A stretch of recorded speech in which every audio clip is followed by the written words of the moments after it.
I cracked the Holy Grail. Am I an idiot? You be the judge.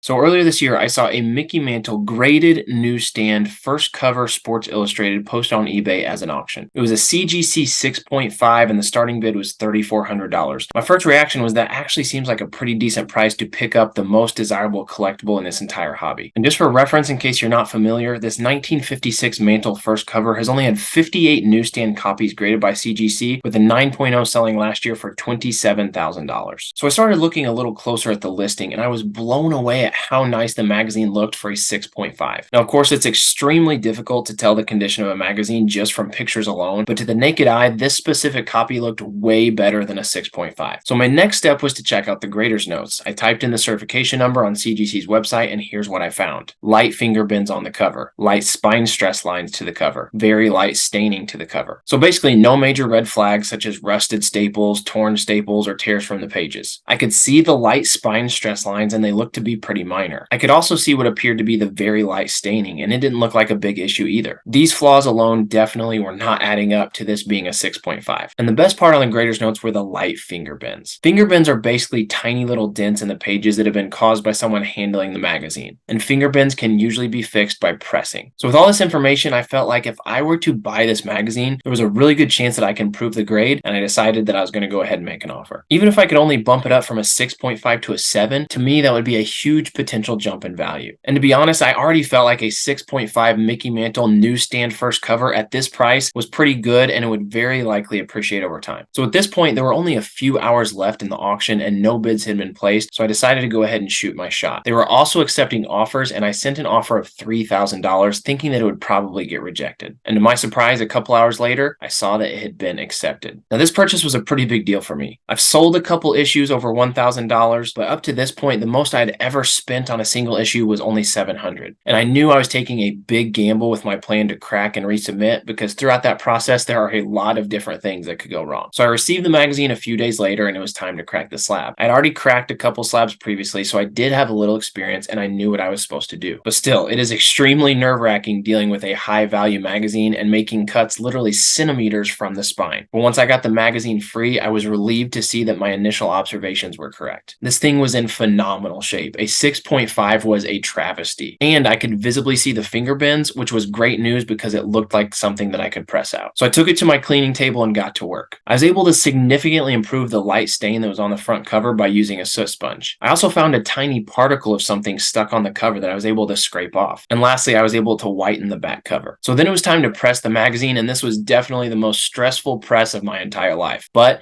it came out looking fresh as can be with no more visible finger bends. I honestly couldn't believe how beautiful the magazine looked. I decided to make an official projection of 8.0, although I legitimately thought that it could possibly even have a shot at a 9. So after sending in a CGC, they graded it and shipped back to me in 37 business days. Not too bad of a wait, but I cannot tell you how many times I hit the refresh button over and over on my submissions page. And so here's the moment you've all been waiting for. The final result of my Mickey Mantle first cover crack and resubmit is that my CGC 6.5 is now an 8.0.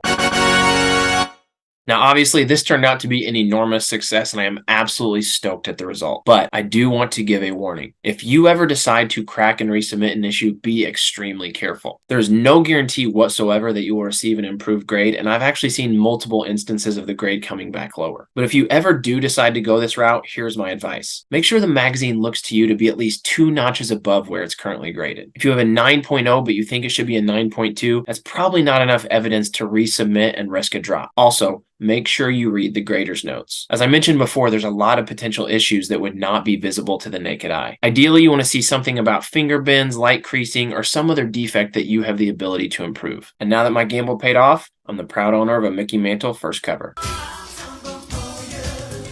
Thanks so much for watching. If you enjoyed this content, please drop a subscribe, and until the next video, see you next time.